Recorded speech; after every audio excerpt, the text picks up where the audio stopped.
我最近有点馋肉松小贝，让我妈念叨的，总害怕外面的肉松是纸壳做的，就干脆自己在家做了。在家做嘛，肉松肯定得给够啊！我煮了一大锅肉，都给炒出来，正好留着这两天喝粥吃。这肉煮熟了，先给它捶打一番，让它等会儿老实配合。但如果它不吃罚酒的话，咱们就快速启动 Plan B， 我们可以给它吃敬酒啊，就不忙的情况下可以先给它磕一个。后来撕肉丝儿可要了命了，纯人类反祖啊！那天不都看直播了吗？我们最开始有说有笑的，后来逐渐变得暴躁，最后终于变态了。没有手指甲吗？撕的贼费劲，镊子是最好使的，但就后遗症不太好治。等这回隔离结束，我仨高低得出去做个美甲去，谁也拦不住。这10小时太痛苦了，我们就一直在里边撕，猫就一直趴门口看呢。这感觉特别像围城，里边的人拼命想出去，外面的猫拼命想进来。最后一共是撕了这么多肉丝，这是天亮时候撕的，那薄如蝉翼，细如发丝啊；这是天黑之后撕的，反正也能说得过去。这是变态之后撕的，这会儿已经崩溃了，就寻思赶紧毁灭吧。后来炒肉松的时候，场面非常混乱，从凌晨2点炒到早上7点，就一直站那扒了。只有炒过肉松的人才知道我们这一宿过得到底有多变态。完正好吃螺蛳粉，但目前来看，这个系列可能要更名为我的早餐。不过这一箱肉松看着可太过瘾了，给小贝先多抹点芋泥，完给蘸满蛋黄酱扔里轱辘去，这埋肉松里根本找不着小贝的感觉，太爽了。完我们寻思，反正这一顿是丁不爱吃，就再快乐点得了，又做了炸鸡和奥尔良烤鸡腿。我吃完饭都恍惚了，我们头一天上午10点见的面，吃上这顿饭正好是第二天上午10点，就因为怕外面肉不好，完24小时没合眼。我寻思这不大妈，那肉不好不吃得了呗，遭这罪干啥呀？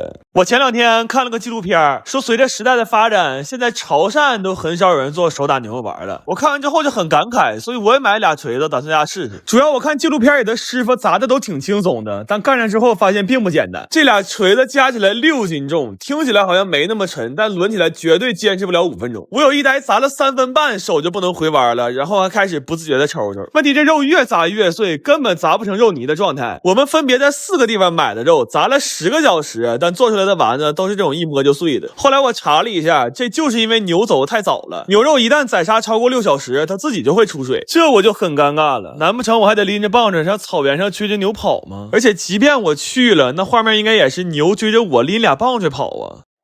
后来我决定先改造一下设备，找了个家具厂买了根木头，把它改造成最适合我们发力的高度。然后我打探到了在100多公里之外的村子有一家专门卖现杀的牛肉的，我们连夜就干过去了。真的，我从来都没见过这么新鲜的牛肉，它在刚分割下来的时候甚至还会跳动。拿到这样的牛肉，我们1秒都没耽搁，火速就回家开砸了。这个肉砸起来就非常顺利了，半个小时就能砸成肉泥，而且一点也不崩，还特别粘手。就这么一比啊，我们昨天砸那12个小时纯他妈冤种。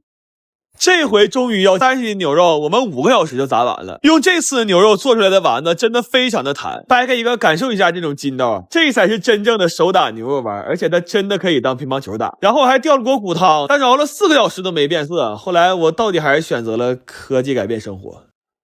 晚上吃饭的时候，我们所有人小臂往下都是麻的，甚至在后面的2天上厕所擦纸都得靠人帮忙。然后做的比较多，就给邻居们也分了一些，特意跟他们强调了我们这是淀粉含量只有2%的牛肉丸。后来邻居说了一句话，我当时眼泪差点没掉下来。他说这几天我们趴窗户都看见了，你们这牛肉丸一点科技都不用啊，全靠老嫂子狠活啊。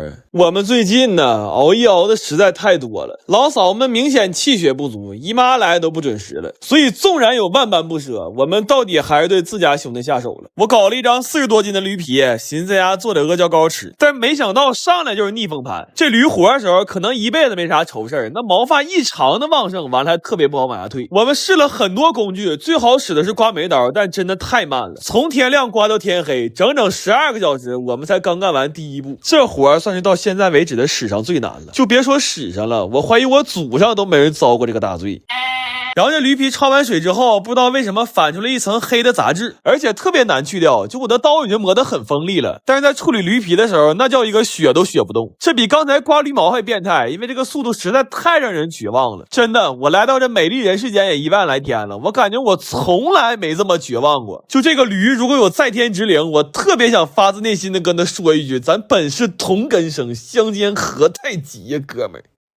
干了一天一宿啊，我们居然刚干完的准备工作。然后《本草中国》里讲，这需要熬9天9夜，我寻思那就别整5天的时候，我们实在坚持不住了。我本来以为这个环节里没啥活呢，但这2天突发状况太多了，整的人都摸着了，睁眼睛厕所都不上了，就惦记驴皮。然后这些驴皮一共熬出了将近5斤的阿胶，据说加工成阿胶块，这些东西能值上万，但这钱谁爱挣谁挣去吧，我肯定是不挣了。再熬下去啊，阿胶是值钱了，我可能也变无价了。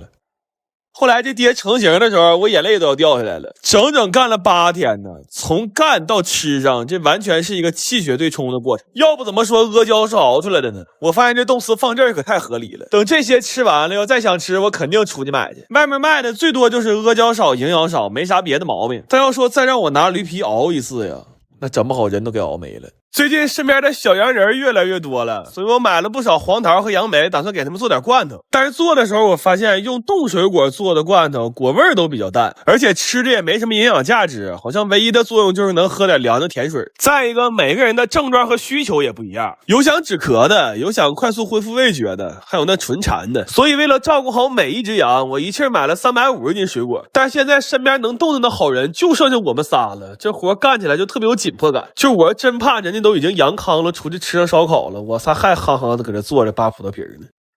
因为是给病人做嘛，每一样水果我们处理的都非常细，就连这山楂的根和茎我都给切了。然后果冻橙我们扒成瓣之后，把里边这层皮也给扒了。砂糖橘我们也是每一瓣的丝儿都剥得非常干净。这活干的我就觉得纯变态。就这俩活完全可以和给趣多多点巧克力豆并称人间3大酷刑。这些水果我仨干了2天2夜，基本就没怎么合眼。我当时都觉得还不如阳了呢，因为要阳了起码有药能治，但这活我仨要再干半天，肯定马上就嘎。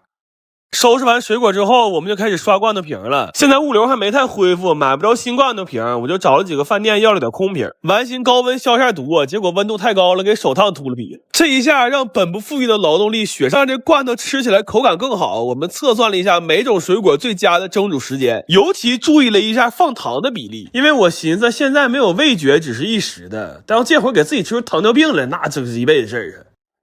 然后为了让罐头的果味能更浓一点，我还榨了好多鲜果汁兑里，碗还剩点草莓，就都让我做成草莓冰点了。这酸酸甜甜的，再带点冰茶，这难受的时候来一口可真是太舒服了。然后这罐头蒸好之后再倒扣晾凉就可以了。这种自己做的罐头因为只放了糖、水、水果，所以无论是口感还是味道真的和外面卖的罐头是不一样的。而且我算了一下，这一桌里边最便宜的一罐光成本还10来块钱。然后每一个来取罐头的人我们都是无接触配送，并且做了非常严格的销售。我本来以为我能带着我的胰岛杠一起到2023年的，结果也不知道啥时候整上的，突然就烧了2天40度。这回行了，彻底踏实了，省得老惦记。没想到到底搂着茶几在家跨的年呢。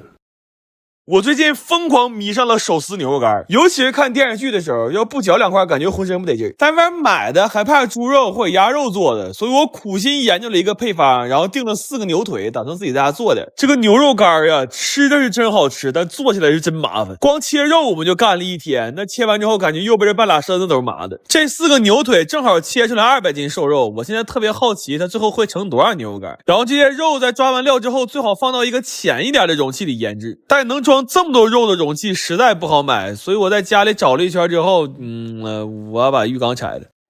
用浴缸腌肉属于是既合理又实用，我们甚至还给它改成那个双拼缸，然后腌了1宿之后，这肉就可以烘干了。但以家里这烘干机的速度来说，除非买100台，要不最快也得正月15才能吃着。后来看最近天不错，就决定风干了，正好可以用蒙古包的架子晾肉。但是这一下子就陡增了一个非常大的工作量，就是串肉。我们还没从切肉的局麻中缓过来呢，这一下直接要干成全麻了。我后来都累得有点分不清白天黑夜了，就我明明记着我们是中午开始干的这活，但后来干到最后一待的时候，外面天都亮了。